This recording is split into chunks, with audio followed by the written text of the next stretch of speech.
Hey, welcome to the Tony and Josh pre-show. This is going to be episode 29 tonight. Just waiting for Josh to call in via Skype, and we'll be getting started. Very excited about having our own YouTube channel.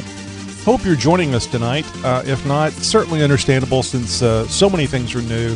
And, of course, we've been on hiatus since, I guess October, November 2013. So stand by, and we'll get going here in just a few minutes.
If you've seen Josh, please tell him to call the show.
Hang in there, guys. We'll get going here in a minute. Just waiting for Josh to call in, and you know how it goes. All kinds of funs and games on the new night and all the rest of that stuff.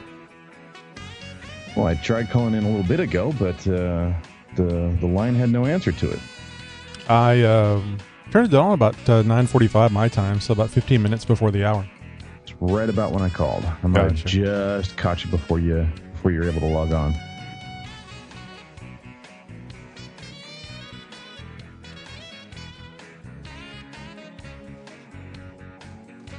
Yeah, I think I freaked you out a little bit when I said the desert camo. It was an actual camo, just kind of the sand color. Ah, okay. I'm like, okay, man, that's probably going to be a little busy, but I don't know how it's going to, look, but especially when I'm wearing an olive drab shirt one of these days, that's going to be really. It would sell well with the military audience. Oh yeah, or maybe not.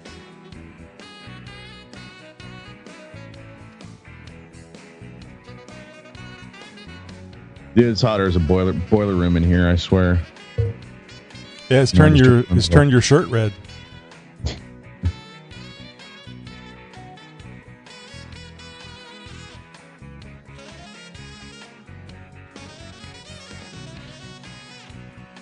Yeah, so I thought we'd not necessarily rush through this, but keep it snappy and people can go back and listen to the other shows if they want to know about the hiatus and so on and so forth. I think we should just go straight into the show and blah, blah, blah, blah, blah.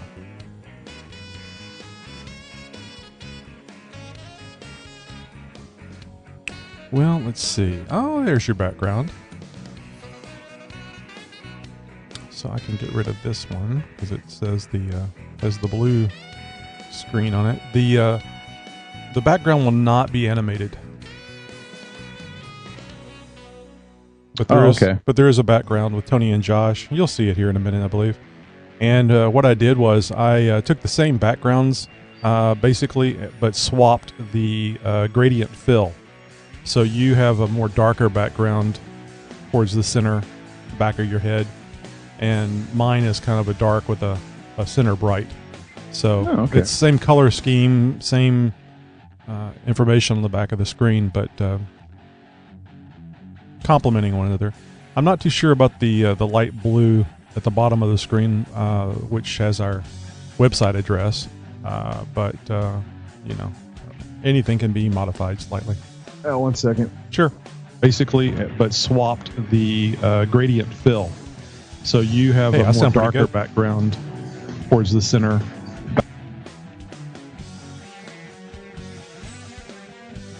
Josh has his YouTube playing, and that's why I'm hearing myself coming through his audio.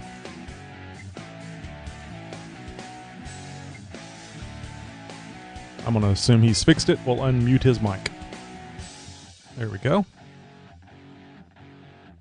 Sorry about that. I had a large spider walk through my studio wall and across it, and it had to be dealt with. Well, he was too hot in the hole that he normally is in, because it's like a furnace in there.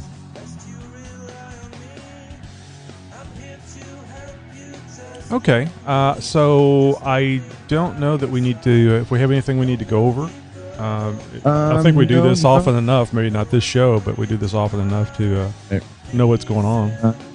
Okay, so the intro. How long is our intro music?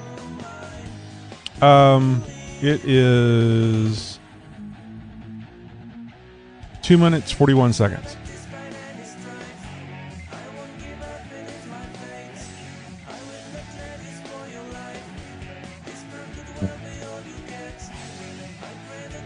So intro music goes, just kind of say who you are, and yeah, we can go back and forth a little bit, and then we'll go over what's. I thought that was a great idea about going in reverse order about the stories, and then who we are.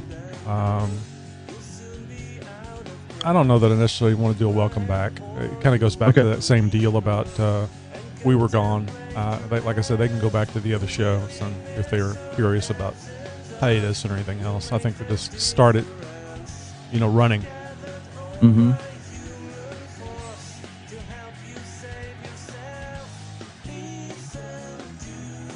That's why I was saying the thing about the what we did. We know what you did this summer type thing.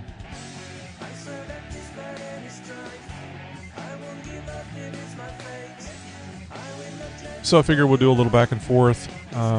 Just hi, how you doing? Blah blah blah, and then move into the first story, which is yours, I believe. Mm-hmm.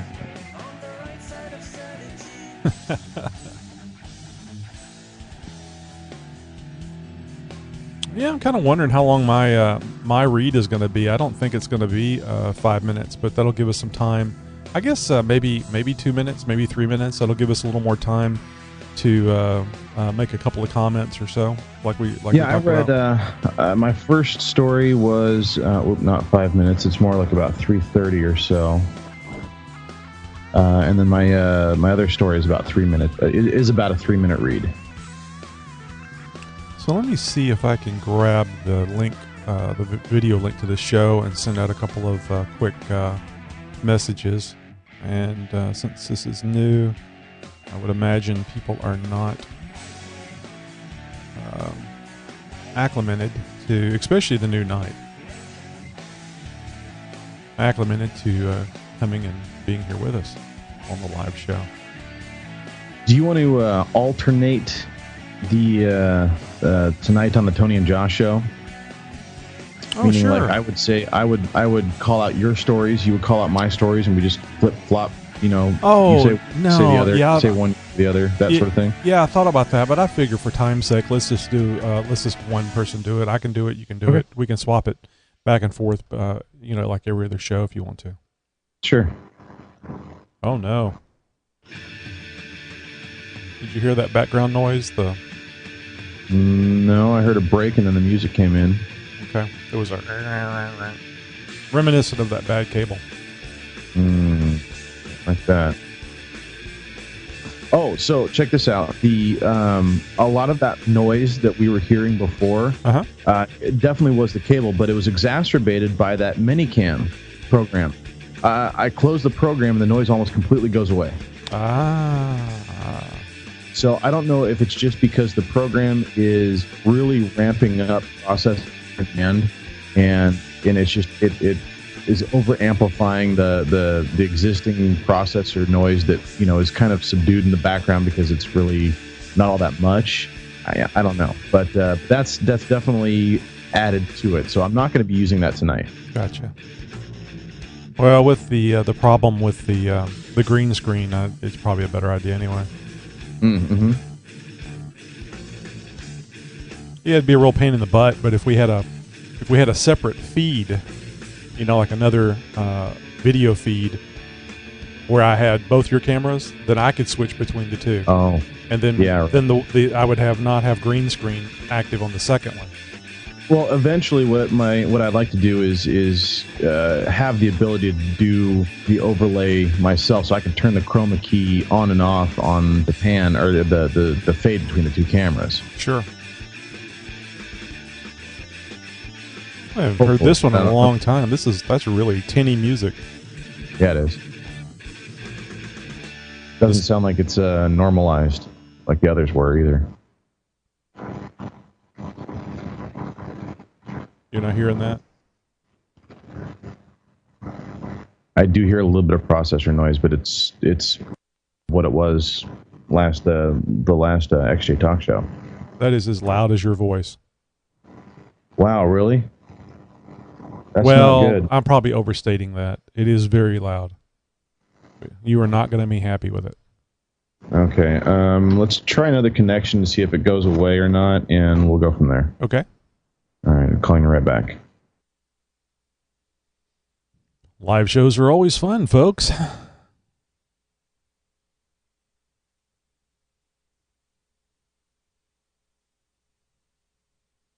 Yeah, no, I hear it now. I do not like that. Dang it. Just when things were looking up. So, let's see. We're on now. Come join us and hear Josh's weird noises. Oh, jeez. Hey, did you see that message that I put you in chat? Somebody was asking about you being an MC. Yeah, the 12th is when I'm supposed to be going over to go talk to that one guy about that one thing. Oh, the guy about the thing with the other thing that does the thing that you like, that we all like so much. Indeed. That was me right there, so no, definitely not that. If you could make it sound like a Geiger counter, that would be more interesting, I think. You need a Geiger counter noise that's tied to a thermometer, and it goes up as the heat increases there in the room. As you get passionate with the story, the heat would rise in the room. That's really going to bug me now. I swear it wasn't that bad earlier. Well, we can just go with, we'll have to apologize for the audio that we're getting from Josh. Although you can always count on Tony's audio to be perfect. Thanks, pal. Yeah, I'm messing with Josh, guys. Oh, so. I know. Because I know how it just crawls like little ants on his skin, eating little flakes of beaded up sweat off of his body. It just, so. But I have to tell him, because if I don't tell him, then he'll get mad at me. Yeah, it's true. It's true. Why didn't you tell me? So, well, Josh, it was not a lot you could do. No, that was me. I think we'll just have to go with it, because I don't hear it. I don't hear it changing. All right. I mean, you can keep messing with it. I'm not trying to rush you. I'm getting ready to send out another message here on Twitter about the show.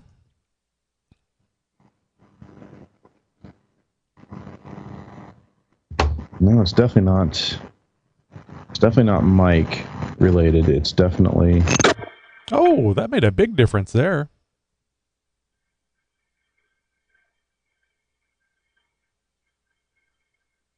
I'm hearing something that sounds like maybe coming from another microphone. I wonder if it's the camera phone. I mean, the camera phone, the Obama phone. I wonder if it's the camera, the microphone on the camera. No, it's not that. It's That is some weird audio.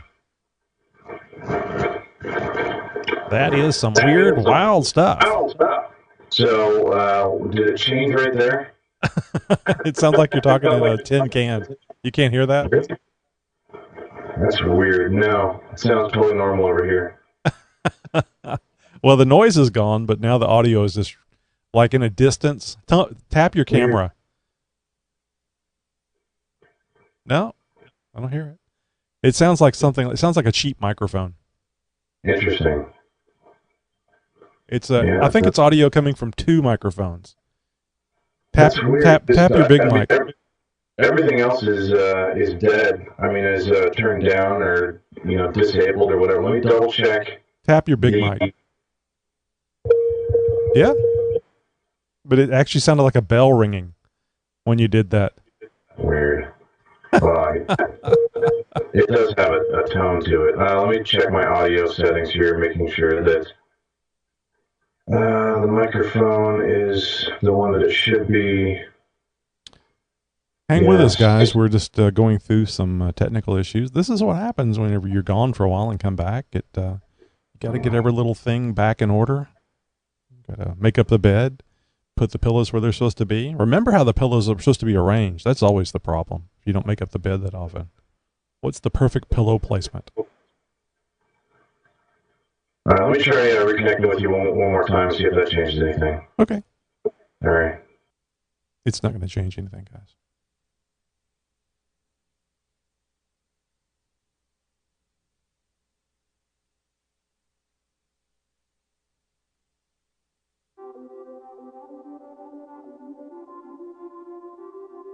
Wow, without my hat, I really got a shiny head. All right, how about now, Brown Cow? Well, I was wrong. I told everybody it wasn't going to make any difference, but it did. And I don't hear the noise. All right. I didn't do a damn thing. Oh, one of these days. One of these days, Pow, Alex. straight to the right moon. to the moon.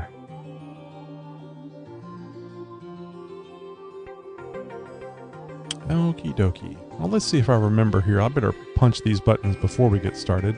So I'll cancel this. And I think this is the opener. Yes, it is.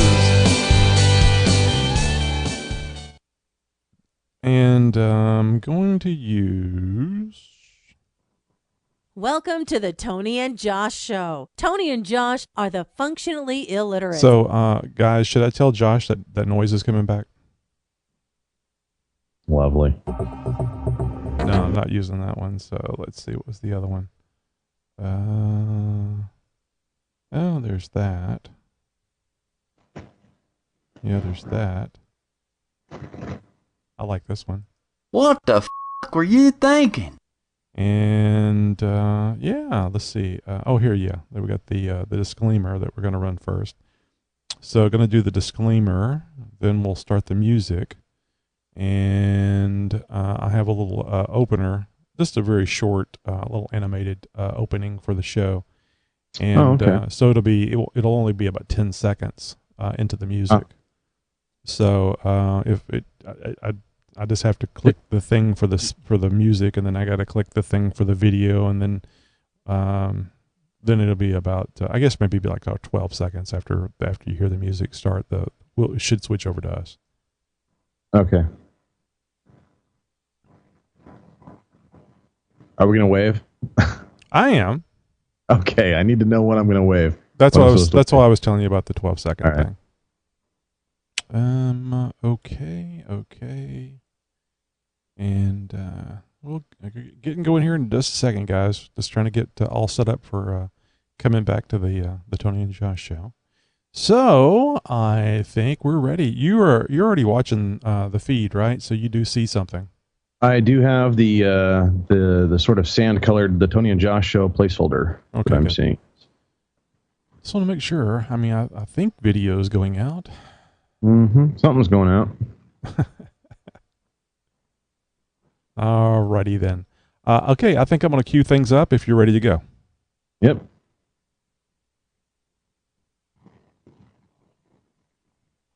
think about what I'm doing. Oh, I know I need to do this first. Warning. The opinions, ideas, views... Move that. Turn that on. Okay. Warning. The opinions, ideas, views, emotions, and temper tantrums expressed or otherwise conveyed on the Tony and Josh Show may not... Now I have a problem. No. One channel. Huh. So it was the connection to the Roland. Okay.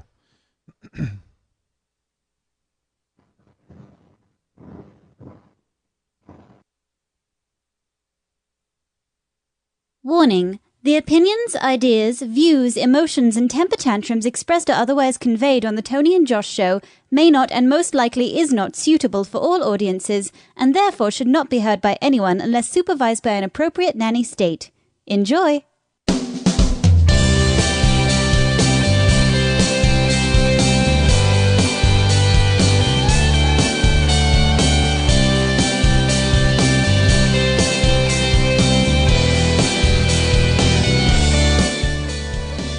Welcome to the Tony and Josh Show. Tony and Josh are the functionally illiterates of the podcasting world.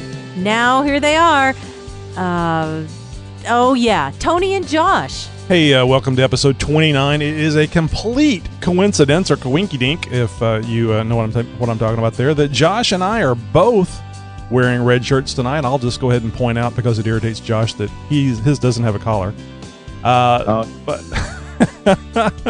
hey, I'm Tony. You may remember me from episode 28, 27, 26, all the way back to episode 1. And here's my co-host, Josh. And you'll remember me from the other 28 episodes as well. That's right, because this is you've been in every one of these episodes. It'd be like looking at Internet Movie Database, and you'll see the person's name that has all the episode numbers next to it, like the show original. Yeah, I guess I'm a show OG. OG? What's OG? Original gangster is what I'm calling that. Yeah. I learned a new word today. I was watching a talk show since I was off today, and I found out what the word chief means. Had to look it up in the Urban Dictionary. Like, hey, chief, how you doing? Boss, chief? Well, it's like chiefing. It's called, not chafing, it's whenever you smoke pot. The marijuana. Okay. Yeah, I've heard that one. Have you? I had never heard it. I'm not that hip, so... But then again, I'm white, so there you go. These and other discoveries from the Urban Dictionary coming up later in the Tony and Josh Show. You may not understand this. You're white.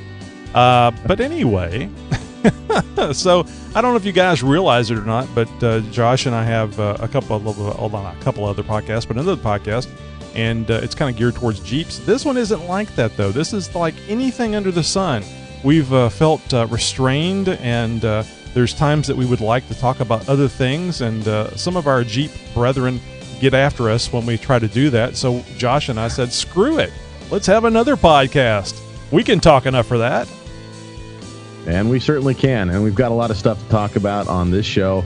Coming back to episode 29 of the Tony and Josh Show. Tonight, we've got a pyramid-shaped structure found on a nearby asteroid. I wonder if that one's going to strike Earth and kill us all as well. We have a national milk sharing program that's starting up. The Jet Propulsion Laboratory launches a carbon-detecting satellite. I'm not sure how important that's going to be, but who knows. And underwater alien bases. We'll see what that is all about as well. Coming up here in just a minute. Excellent. So the underwater alien base. I guess aliens can hold their breath better than the rest of us. There's been some creepy videos I've seen online and on cable of these mermaid sightings that have been popping up, and very, very alien-esque mermaid. And we're not talking, Ariel from the Disney movies or whatever. No, these are very very Fishman-like, very alien-esque, very Doctor of Island or the Island of Dr. Moreau type of genetic experiments gone wrong type of creepy. It's very interesting, and this may or may not be part of that.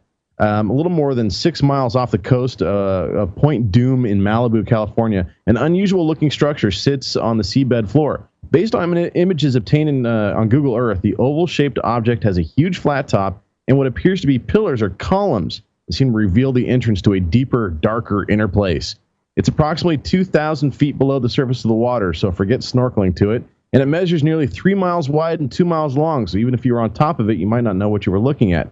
Some people are saying this may be the holy grail of UFO or USOs, unidentified submerged objects, that is, for that last one, that researchers have been looking for the last 40 years. Some say it could be the sister sea to Atlantis, or maybe even the real thing. In its natural surroundings, nothing is symmetrical. Everything is eroded and covered in rocks and sloping and peaking, and right there in the middle of it all is a perfect oval with a black separation or outline to it. It just stands out that it has to be some sort of roof, not unlike a domed, a domed building, or some sort of a sports arena or something like that. It could be an indoor racetrack or an Olympic arena is what it looks like. It's got that kind of feel to it. It looks like a perfect oval man-made structure sitting on a construction site. The Google Earth coordinates, which are, by the way, nothing I'm going to even try and pronounce or share with you guys, but you guys can look up the story. It's all over the internet right now. As unusual as this anomaly appears, is an alien UFO base the only realistic explanation for it? Now, I don't know. I didn't see anything special about it. I think it's because it looks like there's a flat surface, and then below it, it looks like there's these vertical columns that somebody could say, there's an entryway to something special. It looks like the lost city of Atlantis, yeah. Or maybe SpongeBob SquarePants will be found down there right next to the sign that says Bikini Bottom. Yeah, I don't know. Either way, there's no flag under the water that says, hey, I'm the entrance to an alien base. There's nothing unnatural looking about it, or it's just showing some sort of variation in the offshore coastal topology, if you ask me. In the end, we're left with a variety of theories to explain the Malibu anomaly, a.k.a. the Sycamore Knoll, as it's officially named on maps. Will the UFO alien underwater base proponents be eventually proven right, leaving geologists in the deep blue dust scratching their heads and wondering how they got it wrong? Nobody knows. This object could be an entrance of sorts. It could be a complete hoax. It could just be, shadows and lights and things like that. In the same way, the action of moving water can form caves below the surface. This thing could just as easily be a natural erosion as well. There's no big mystery to this thing, 2,000 feet under the sea, in terms of it being an entrance. It clearly appears to be an entrance to something. Of course, until you get a camera down there, you won't know really what the entrance is leading to, and that's just what's going to happen, actually. A team of researchers with the help of an unnamed Hollywood director are going down there sometime in the next 60 days with submersibles and cameras to get to the bottom of all this. I see what you did there. Did you know? Now, I can't help but wonder, since you made the SpongeBob reference, what a big pineapple house would look like on sonar. Interesting. Yeah. I wonder if there's going to be one of those Easter Island heads down there tucked in the back corner or something like that. Yeah, there's a lot of water covering a lot of the planet, so it's always possible that there's something hidden down there that we don't know about. But anywho, yeah. So this is kind of an interesting thing. At least it was to me. I caught the launch of this satellite last night. So this is from the Jet Propulsion Laboratory website. The OCO-2 Orbiting Carbon Observatory 2 satellite. I don't know what happened to one. Maybe it made it. Maybe it didn't. I didn't look it up. It was launched in the wee hours this morning. The Orbiting Carbon Observatory 2 will be NASA's first dedicated Earth remote sensing satellite to study atmospheric carbon dioxide from space. The OCO-2 will be collecting space-based global measurings of atmospheric CO2 with the precision resolution coverage needed to characterize sources and sinks of regional scales. The OCO-2, that just rolls off the lips, doesn't it? will also be to qualify CO2 variability over seasonal cycles year after year. You know, folks, we're talking about global warming here, so just kind of clue you in on where this is going. Yeah, I was kind of figuring that's where it was going. Since the beginning of the industrial age, the concentration of CO2 has increased from about 280 parts per million to over 390 parts per million. My clothes get sticky. I can tell. It's all the fault of that Aquanet hairspray you're using, Tony. That could be. It's the spray. If I just used the pump, it'd be much better. In May 2013, the Loa Observatory measured a record 400 parts per million in CO2 for the first time ever in human history. Furthermore, a global networking of a global network of ground-based measuring sites has observed an increase in atmospheric CO2 concentration by almost 20% over the last 50 years. Now, Rosie O'Donnell's about that old. The most dramatic change that we've ever seen in human history, the amount of CO2, well, that's China, isn't it? That's China really gearing up. Okay, I'm sorry, getting off the story here. The most dramatic change ever seen in human history, the amount of CO2 added to the atmosphere through human activities, according to the Global Carbon Protection, GCP, has been steadily climbing as this level was over 300 billion metric tons in 2005. You can tell it's kind of heavy out there. I, for one, do not buy into the science that mankind is the root cause for global warming. I believe those that have other agendas are pushing under the screen of what has now been renamed from global warming to global climate change. Personally, I welcome this new satellite to study our carbon footprint, as long as scientists are more honest about the findings than what others have been in the past. I believe reducing our carbon footprint is too costly, and we should work on technologies to resolve this problem, if indeed it is not expected mankind to foot the bill, and should not expect mankind to foot the bill. Living in a teepee may be appealing to some, but not me. I mean, does it have good internet access? I don't know. And AC. You can't get the Tony and Josh show in a teepee. Come on now. Nope, not even for your bunhole. So the thing I got a problem with is the sun has been known to cause climate change for millions and billions of years by ice core samples. And I tell you what, it's a much bigger player in the neighborhood than we little people on this big planet. Yeah, no doubt. I mean, I was going to say, wasn't there an ice age in human history and in Earth's history? And didn't that go away? I mean, that's global warming right there. And weren't we fine for thousands of years before that? And the Earth was there then. It's here now, and look, it's still just as green, if not more so. So yeah. I don't know. I'd be very interesting to see if any of this data gets corrupted before between the satellites, instruments and the newspapers.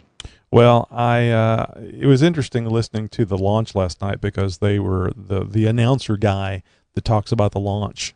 He actually was throwing global warming stuff into the narrative. I mean, he's just supposed to be telling about the holds and this is what's going to happen, but whenever he mentioned the name of the satellite, he has to throw the thing in there about the global warming. Just measure, just do the science. And then do the analysis, which isn't you. yeah, exactly. I was going to say there's got to be some third parties in here that are not government controlled or funded. I don't understand why this is such a big deal to people. I mean, if it's truly something that's going to hurt us and there's something we can do about it, great. I don't believe that's the case. I think it's coming from much bigger sources outside of what we're farting and putting out in the air. But there we go. Oh yeah. No, we're gonna blame it on the cows. It's the cow farts that are doing it. Yeah, that's it. You're listening to the Tony and Josh Show. The XJ Talk Show, a podcast about Jeep Cherokees in the off-road world. Hosted by real Cherokee owners and true off-road enthusiasts. Tony and Josh bring you the most interesting and entertaining lineup of special guests and specialty segments like Jeep Tips and Electrical and Audio Tips. You can listen to our weekly podcast either by subscribing on iTunes or going to www.xjtalkshow.com. You can subscribe to the Tony and Josh Show via iTunes, Stitcher, or listen to the podcast directly from the Tony and Josh Show website. Well, I don't know if you guys know this, but I'm a coffee drinker. I happen to like coffee, and I like a little bit of cream in my coffee. Well, there's this video that's online right now. It's making the rounds, and I will not confirm nor deny watching said video 37 1/3 times recently in the name of journalisticism research. Yeah, that's my story, and I'm sticking to it. The video appears to be security cam footage of a break room at an Office XYZ Company Incorporated. In walks a slender woman wearing a very short and tight article of clothing that looked more like a fashionable gym sock pulled over her body than a power suit with how tight and short it was. She grabs a mug from her very public supply of shelf mugs. She then fills her mug with coffee from the very public coffee maker, which, by the way, seems to be the slowest damn coffee dispensing piece of machinery on the planet, and then goes to the fridge for some creamer. Half and half. Whatever. Completely normal, completely routine, completely typical. You clearly see this woman give that little carton one of those little shaky shakes after she pulls it out of the fridge to determine the lightness of the carton she was holding was from the lack of fluid in it, or somehow she had walked right through a temporal gravity well anomaly of some kind where the mass of her creamer was suddenly explicitly reduced by half. After pouring a more than adequate amount of what may or may not have been the public creamer into her mug, she stirs the coffee, takes a sip. In acknowledgement of a job well done creaming that coffee, she proceeds to do what any one of us sane, level-headed office-working types might do. No, not take another sip. No, it was not a little happy dance either. Not so much as even a fist pump. I mean, come on. I'm just like everybody else, right? You know, when I nail that perfect cup of coffee, I do a full-on touchdown dance right there in the kitchen. No? Is that just me? Okay, well, the gal hikes up her tube sock she's wearing for a dress, turning it into right there into a leg warmer for her neck, and proceeds to do her coworkers a very public service by replacing what she had just taken from the carton with milk from her own body. Yep, the office worker is seen on film allegedly squeezing her own lactation into the very public creamer. Or so we assume. The video is certainly not high definition, so don't expect too much from this for your judging for yourself. Look, it's either that or she was creaming her nipples in an attempt to ward off any future chafing from the gym sock she was wearing over her torso. Consider the possibility this flagrant breach of workplace etiquette is crazy enough to be fake, or just really, really bad porn. But also consider the fact it's crazy enough to be real. In any case, I'm switching back to energy drinks in the morning, and I'm going to be taking home from now on my open container of tapioca pudding. Wow. Normally that'd be okay, but seeing it on a video cam and it just kind of takes away the thrill of the whole thing. Yeah, folks, I won't be posting any links to the video. I'll let you guys search it for yourself. Obviously, the terminology we'll use for such search may or may not turn up some very interesting results, but nonetheless, I'm sure it'll be entertaining for you guys during break time. Hey, I've often wondered what those Band-Aids are, the ones with the circle that have the little little circular pad in the middle. I think that must be for the sweater chafing that you're talking about. Oh, very well could be. Yeah, yeah. But some you'd need on a larger size, though, I'd think. Yeah, those are called doilies. No, I'm just... So I thought this was interesting. More in the UFO realm, guys. It's just an accidental. Josh and I researched these stories separately.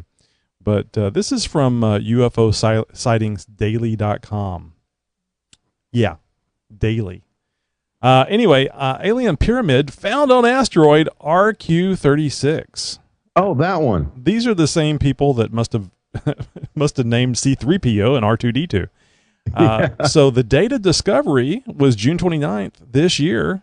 Location of discovery, our solar system. Well, let's hope so. Otherwise, we've got some highfalutin technology to see a very long way that I wasn't aware of. And the source is, and this is the touchy bit, I think, the ISRO, which is the Indian Space Research Organization. And this is by their NEOSAT. I would assume that means SAT for satellite. Well, it's near Earth orbit something satellite. Yep. And I would figure that's satellite and not Saturday, which might be the only day that it operates. But this is for, as I mentioned, asteroid 1999 RQ-36. And if you follow astronomy at all, that probably means 1999. The 1999 probably means that's when it was discovered. Anyway, when you first look at this asteroid, it appears just like a normal rock in space. I'd be pretty impressed with seeing that, though. But with more careful second glance, you'll see it is inhabited. There's a flat black color pyramid on this asteroid. Scott Waring, the author of this article, says, I have said many times alien structures come in one of three types: gray metal, flat black, color, white ceramic color. Oh, and often found around the flat black are tiny gray metallic structures.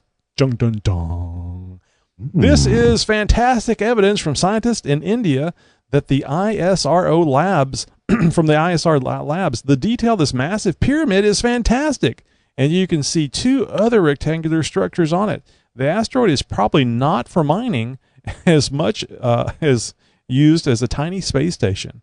An asteroid that size and a structure that size is a bit out of proportion. So this cannot be a mining facility. This massive structure is meant to be hidden on a small asteroid, so it is probably monitoring planets as it passes them without any primitive life discovering them. However, that makes sense. Yeah. However, India was on top of it and caught it quickly. Awesome work, India. You can find more interesting articles on this site, like Alien Walls, Discovery on Mars, Tiny Animals Caught on Mars Rover Photo, and UFO with head sticking out. So, again, that is the UFOsightingsdaily.com. Yeah, I saw that tiny animal caught on Mars rover photo. It's they're saying, "Oh, look, there's chipmunks on Mars," or that's a Martian rat, or something along those lines. And it's very clear. You can see in the photo like that obviously could very well be a chipmunk. Sure, I could buy that if there was any possibility that chipmunks could exist on Mars. Obviously, it's just a rock with some colorful markings and the lighting and the shadow, and obviously the very awesome videography capabilities of the Mars rover kind of all play into account here to create a kind of a trick on the eyes. There was a debunking of that with some released footage where the Mars rover had rotated around the exact same area that the picture was taken from, and you could see that same rock clearly has the same shape and is clearly just a rock because the lighting is now from a different angle, and you can see that it is no chipmunk. Yeah, you're talking about the one they flipped over, wasn't it? I mean, there was I didn't another one. Over. Well, there was another one I think that they actually drove over and it flipped it, and it was kind of a white surface underneath, so it looked like a piece of metal. So it was like something either fell off the rover, unlikely, or they uncovered a piece of manufactured metal on Mars. So that was kind of interesting for 15 seconds. Now, don't get me wrong, guys. I love the space alien UFO type stuff, and I think there's even if everything is bogus so far, it's going to happen eventually. I think there's too many things out there, too many planets, too many habitable planets for us to be the only one. So it's going to happen eventually. I'm with you with that whole law of averages thing. I mean, just you've got 18 bazillion stars out there. Any number of them have solar systems attached to them, and any number of those solar systems could potentially contain an M-class planet, or have the Goldilocks planet, as they so commonly put it now, that could habit some sort of life forms, whether those be algae or whether they be bipedal type of humanoids of some sort. I don't know. I can't say. But I'm with you. The law of averages would state that it's got to be out there somewhere. So this story was a bit tongue-in-cheek, but I'll post the pictures up on our show notes. Cool. It is very impressive. It doesn't look like it could be anything other than a pyramid, and it's not just one picture, Josh. As the asteroid rotates, there are more angles than just one. So this is a little more in depth than the Mars chipmunk. And besides, Josh, everyone knows that a chipmunk can't survive on Mars, but a Mars chipmunk can. Ooh. Right. Good point. Because that's its home. That's its home. Natural environment, seen all over the place. Yep.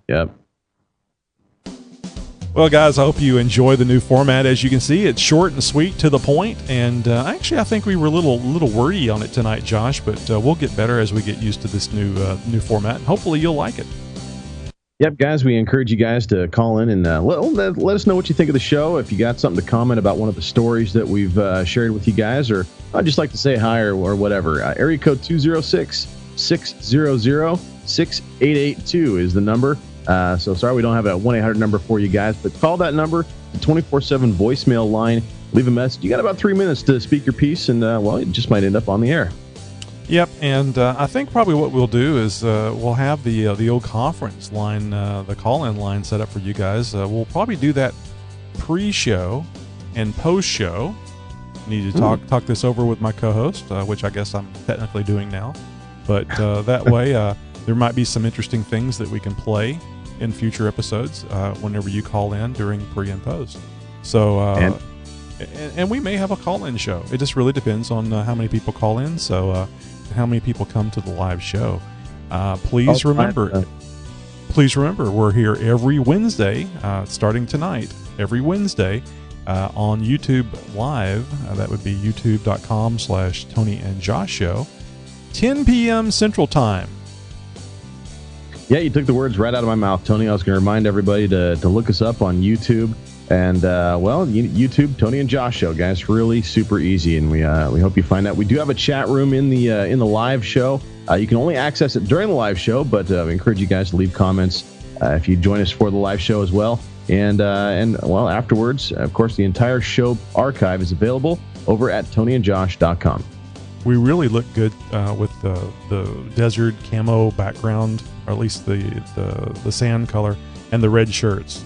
Excellent choice. Yeah. And you hadn't never seen this background before today. I haven't. No, not till today, and it does look pretty good. Yeah, you see what I'm talking about? Shirts more often. I'm going to have to go get myself a collection of red polos now. Yeah, and you know what, Josh? Whenever we're doing the UFO stories, we need to whip out our sunglasses. Oh, yeah. And tinfoil hats. Maybe I can come up with a black suit or something, and... there we go. quick change into Men in Black. Yeah, there we go. Well, guys, please join us next week. Tony and Josh Show, 10 p.m. Central Time, every Wednesday on YouTube Live. So go over there and subscribe to our channel. I look forward to seeing you guys. And don't forget that voicemail line. We'd love to hear from you.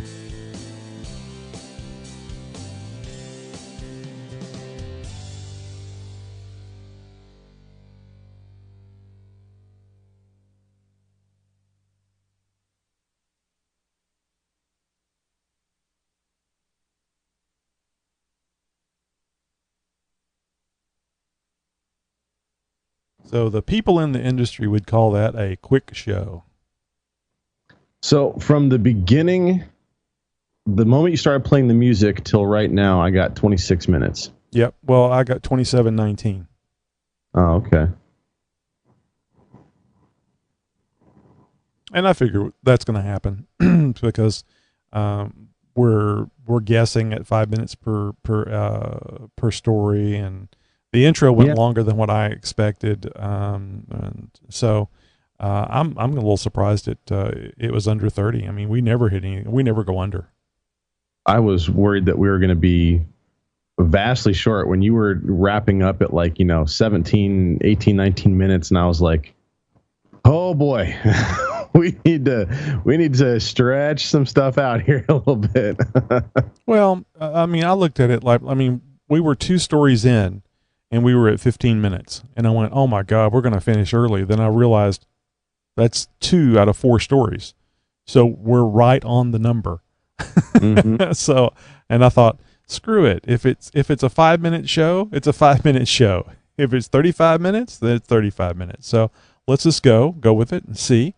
And based on this experience, we know we can chat it up just a little bit more. I mean, there's another 3 minutes in there that we could have gone with some other comments. I was planning on reading through my stories so I wouldn't fumble around so much, and I didn't get a chance to do it. Well, it looked like you were reading through them. Well, reading through it here, but I mean reading it prior to reading it. I see. You're proofreading or pre-reading. Pre-reading, so that I would know, the way the sentence was going, because there was a couple of times I read the sentence wrong. Yeah, I stumbled a couple of times myself. Hey, while I'm thinking about it and typing for future show notes, what is the duration of the outro music? Is it the same 241 as the intro? No, it's an alternate mix. It is. It seemed longer. Felt longer. It's 241. So it is. It's exactly the same. That's really weird because the full mix is 241 and the alternate mix is 241. I guess that when you're a professional, you can do that. Yeah, right. Somebody knew what they were doing.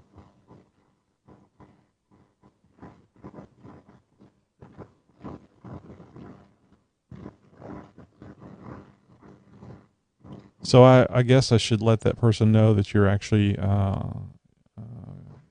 already engaged with. Was that a voicemail? It was a message on Facebook.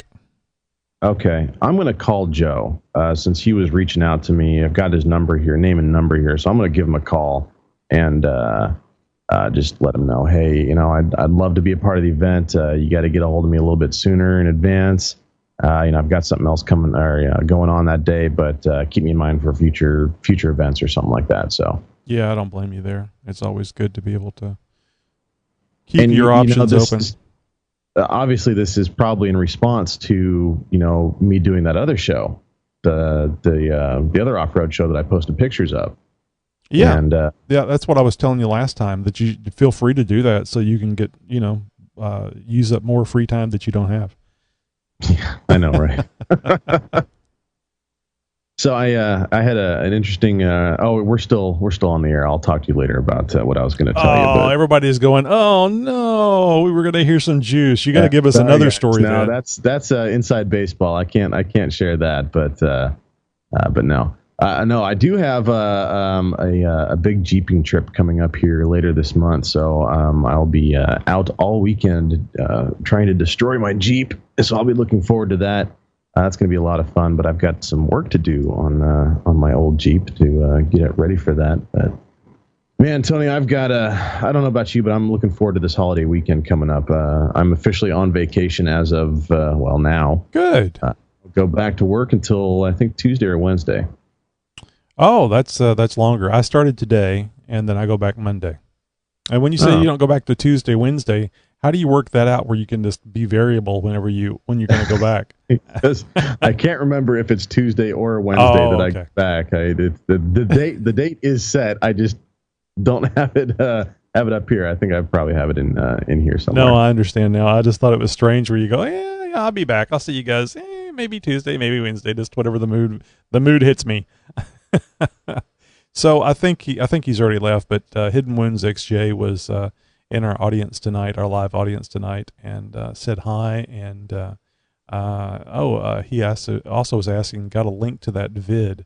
I bet you it was the security cam vid that he's talking about. Yeah, I'm pretty sure. And I was like, not gonna happen. I was thinking, there is a video to the asteroid, the pyramid on with the asteroid. I wonder how he knew about that. Then I came back to reality and went, oh, it's the half naked chick. That's what he's talking about. Yeah. Yeah. There was another sci-fi-ish type of story I was going to go to, but I was like, no, I've got to throw some of this WTF type of stuff in there. Actually, I through the magic. Are you still watching the video?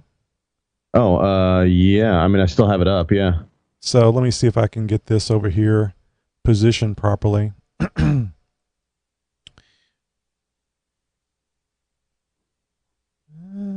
it's going to be about 30 seconds before I get it up on the screen here. There you go. Okay, now let me fade over here. So there, it's a fuzzy image, and thank goodness, because it wouldn't be believable if it wasn't fuzzy. If it was sharp, then no. Oh wait, there's something coming up. It's down in the corner of my screen. Oh, wait, there we go. It should fade over in a second. You'll be able to see it. Be resized or something. So I'm going to go ahead and move over to the next image. Oh, wait, there. Okay. And this one. Wow, that is clearly something with like a structure with a window or a door. And then here's the top-down image. And then I'll switch over to the edge view. Wow, that is kind of creepy. I mean, it's entirely plausible, I suppose, that that could be an asteroid embedded in an asteroid.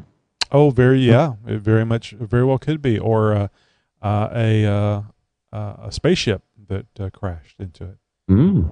Burrowed into it, so to speak. But it's very interesting. I think more than likely it's a doctored photograph or a series of doctored photographs. Because if it's not, this is really pretty substantial. I mean, that doesn't look like anything. That's very strange. Even if it's another asteroid that impacted, because sometimes these things are kind of loose. They're loosely held together by the microgravity environment. And it's just something that was moving really slow and just kind of embedded itself in there. Even if it's that, it would be a big deal scientifically. But to me, it's not a natural or a nature shape, especially when you look at the top down one. It looks like that first picture to me looks a little bit more unnatural than the top down one. The top down one is clearly geometric in nature. That you can tell that it's not of this asteroid. It is something else, whether it be another asteroid, some sort of space debris that is lodged in there, or alien-made building of some kind, or craft that is stationed on there. It's either way, it doesn't belong on that asteroid. Yeah, I think we'd have to find, if we were going to do something like this, I think we would have to find an iron or a metal asteroid to be able to do this, because, in other words, a really, really solid one, because from what they've found so far, the rocky ones are just like gravel that are kind of stuck together because there's no other gravitation.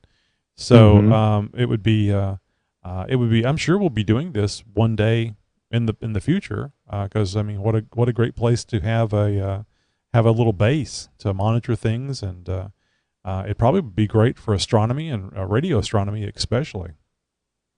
Oh yeah, no, definitely, especially if you could keep it pointing in the same direction. Well, even if it didn't, you have a kind of a natural sweep that you're doing. Yeah, but you got to get that telemetry. You got to get that information back to home base, I guess. And if you are wildly pointing your antenna in any given direction, and that type of transmission would have to be linear. Yeah, but the other way of looking at it is you could have a satellite that is not necessarily in orbit but trailing the asteroid, and that could be your communication satellite pointing back towards Earth. So then you just have to do a short transmission to the satellite that's fixed in its position and able to be guided and pointed. Anyway, I've been working out these issues for years with NASA, and this is the first time I've ever mentioned it. So just kind of keep that to yourself. So what do you think about the background and the graphics? What do you think about that light blue at the bottom? I don't think it's bad. It's a decent contrast, and it's not fluorescent. I mean, if it was like yellow or something, it'd be too much. If it was red, it wouldn't work with our shirts. Right. But I would. That being said, red wouldn't be a bad alternative. It just happens that we both wore red shirts tonight, and it would look kind of weird. But other than that, I don't think either one of us have that color of shirt. It's decent color scheme. I kind of like it. It stands out. It pops from the rest of everything else. I mean, everything else just looks great with the black border around the names and everything. I don't the non-animation of the background I kind of like as well, because with the different scaled, the picture-in-picture of me, small window of me with you, the fading kind of looked all weird. I like this. I like this a lot, especially with the switch and gradients that you were running. I like your idea about the red. Probably maybe a dark red, almost not necessarily maroon, but getting in that direction for the very bottom. Now that I see the red shirts, I think the red would go with this really well. Either that or kind of another one of the background colors, a darker background color, or maybe even like a kind of a camo green in there. But I think the red would stand out better. Red certainly goes with this. You need a contrast in color. So, I mean, it's got to be something of the blue or red variety. Something brown, earth tonish, I don't think it would go too well. Orange would, I don't know how that would work out, but I the blue spectrum and the red spectrum, I think, are is your way to go. Yeah. Well, good. Yeah, I may change that up a bit. I finally learned to save the basic. I don't know what you call it. The layout, I guess, is what I'm thinking. So that it keeps all the elements separate. So it's really easy to make changes. And of course, that's how I made yours. I just made the first one, put my name on it, saved it, and then selected that layer with my name and typed in your name. So it makes it really easy to make changes or add people to the show as necessary. Cool. Well, I like it, man. It freaking works. Seriously, just plain up simply works. I like it. I'm glad I'm glad I was off today because I didn't have anything prepared. I was actually going to be going to the gun range today and put the slide stock on the AR-15 for the first time, and was going to go over there. And Magpul one, right? Huh? The Magpul one that you got last year? No, it's called slide stock. It allows you to bump fire at, I think, the same rate as a M16. Yeah, tell me about it. I even watched a couple of videos and stuff. For some reason, I thought it was manufactured by Magpul. Nope, not at all. It's not that well made, but but it's $350, which I didn't pay for retail. I mean, it came with the gun whenever I bought it used.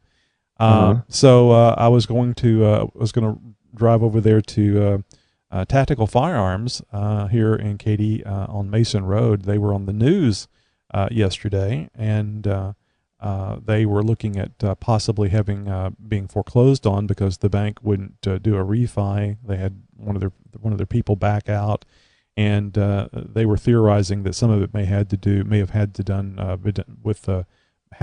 do with the federal government, specifically some of the negative things they've been putting on their sign that has been posted nationally and probably internationally, like on Facebook and stuff, disparaging remarks about the federal government and, of course, our illustrious you mean they were exercising their Obama. First and Second Amendment rights? Yes, and that's kind of a bad thing. How dare they?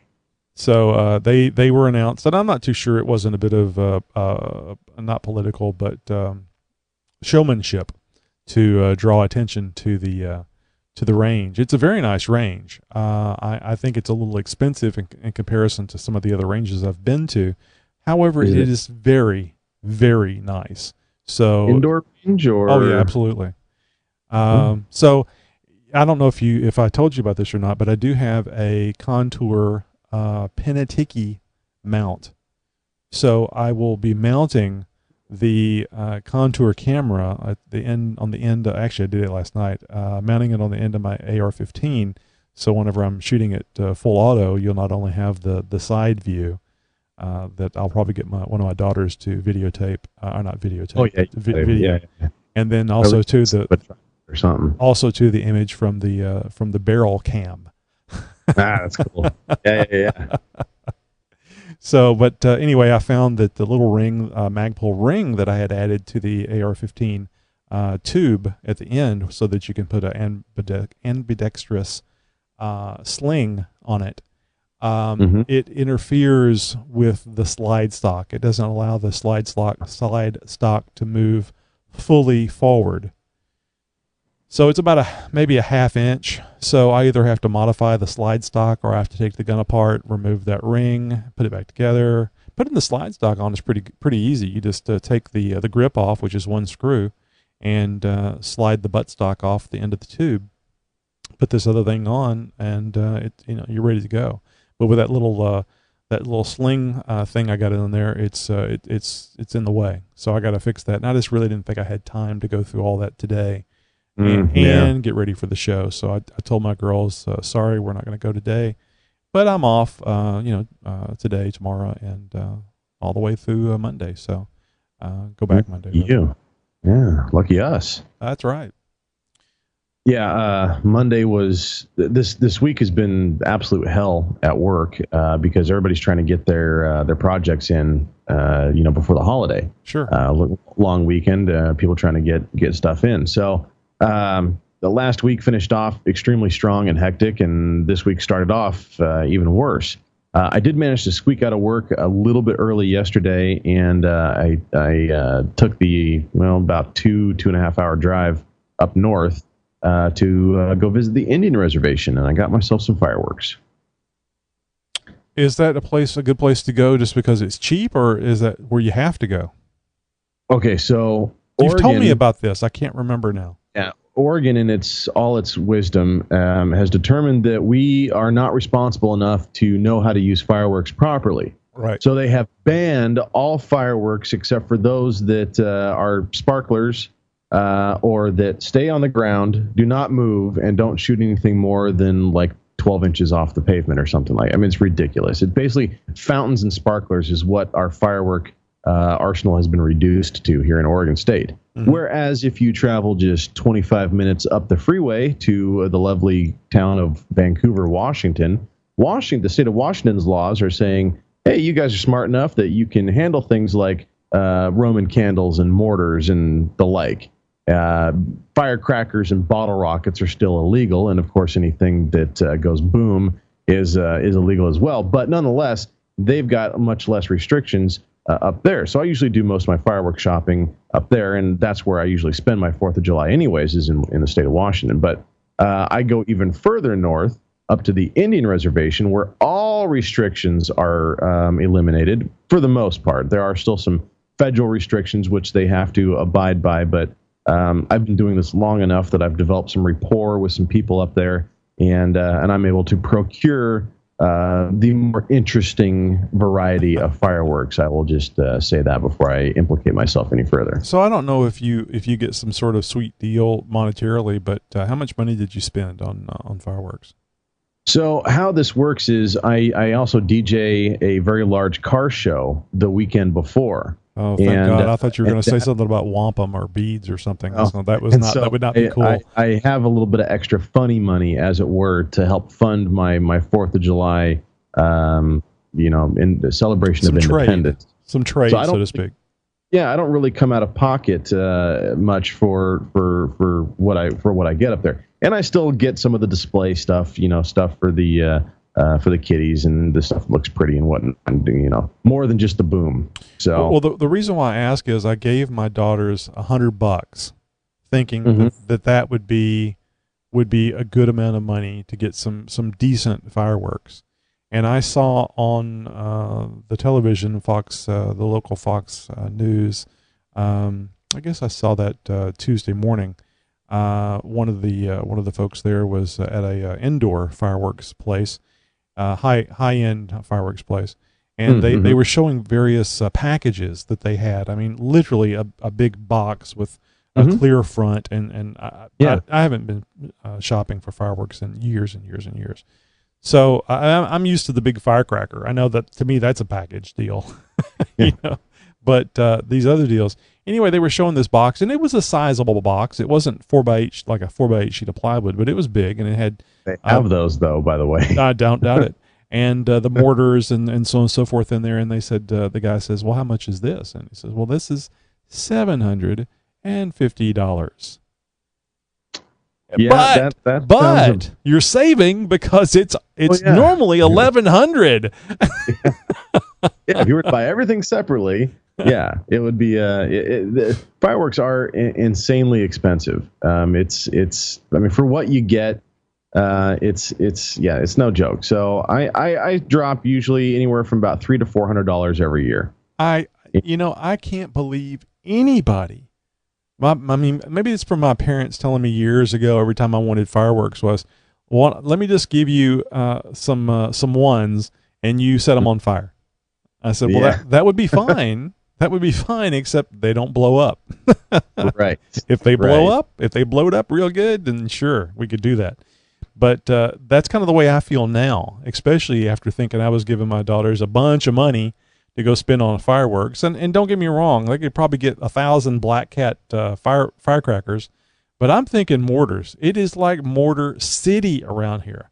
So I'm going to try to record some of that stuff that maybe we can use next year with some video and stuff. So and certainly some sounds. I think it would be good to go out there with a recorder and get some sounds. Oh, actually, you might want to do the same thing if you have the ability to. Think about that. Yeah, I was like, I'm going to have to pull out the camera and the Zoom, and might have to get some footage. Well, even if you don't get a chance to do the video, because I know that can be a little overwhelming. Setting up the sound, the Zoom, and just pressing record is pretty easy. Yes. I'll just set that up on top of one of the cars or something like that, and just let it go. So yeah, but we want a fairly substantial display. I mean, I've got, let's see, 1, 2, 6, 10. I've got at least 10 or 12 mortar tubes in my garage right now, and that's just myself. There'll be several other people that are bringing their own kind of stuff, and so I mean, I think one year we had 17 or 18 mortar tubes going. And we'll do 3 or 4, maybe 6 or 7, at once, and something along those lines. And at the end, our finale is every single mortar tube is loaded up. We get an extra little string of cannon fuse, and we're running around with map gas torches and stuff like that. We're not lighting things with punks or cigarettes or little Bic lighters or nothing like that. It's big flame. It's very fast. It's very hot. It lights the fuse very quickly because you need to move on to the next fuse if you're have any aspirations of putting on a decent show. So it's also nice to know that fuse is lit and not sitting there going, yes. "Did I get it? No, I don't." It's going. Get out of here! No one does. Yeah, yeah. So it's oh no, you froze. And it disconnected. That's amazing to me. Why in the world? I don't know how we get so lucky for that not to happen during the show. I have no idea. It's happened on more than one occasion where it disconnects, but it was like one of those 70s movies ending where you just were froze with a big smile. Oh, that's great. So do you want to try to pull from, I'm thinking about the promos that we normally do, and I was thinking that we've done a bunch of those promos in the same format, probably 30 of them, if not more, and don't get me wrong, I don't think they're bad, I just think it's the same thing. And then once this last week on the XJ Talk Show, the one that didn't record, I was planning on trying to do a different type of promo in addition to the standard one we did that was longer, that might entice people more to watch the show because of some of the humor and the information. So I just used that 1 minute 30-second promo that I created, and I'm thinking that might be a way to go. If not every time, every other time, maybe a couple of times, and then go back to the other one. And I didn't know if you wanted to try to do a promo, or if I should put something together from the 30 minutes or 27 minutes of video that we just put up on YouTube. We can definitely do an XJ Talk Show type of promo. I'm going to turn my fan down. I thought I could get away with a little more moving air. I was wrong. No, we can definitely do an XJ Talk style promo for the Tony and Josh show. I loved that little video thing that you put together. That was awesome. And the audio, the back and forth, it was great. Audio was a little low on some of it. I didn't realize that until after I'd put it out. Also, to the first 10 or 15 seconds as a static image, which I really didn't want, because I want people to know they're going to be watching some video, so they don't just turn it off. But it's just that's just the way it came out. It was the first one, so I'll have to see. Most things, I improve on most things as I do them more.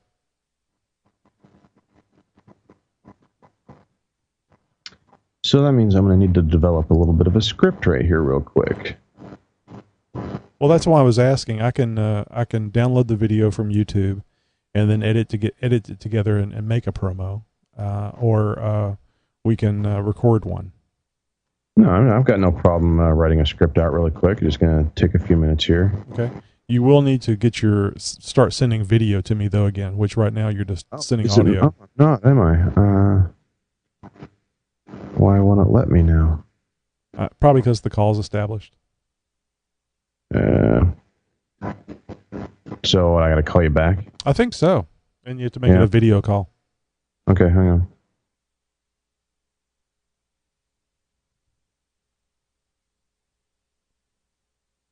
There we are.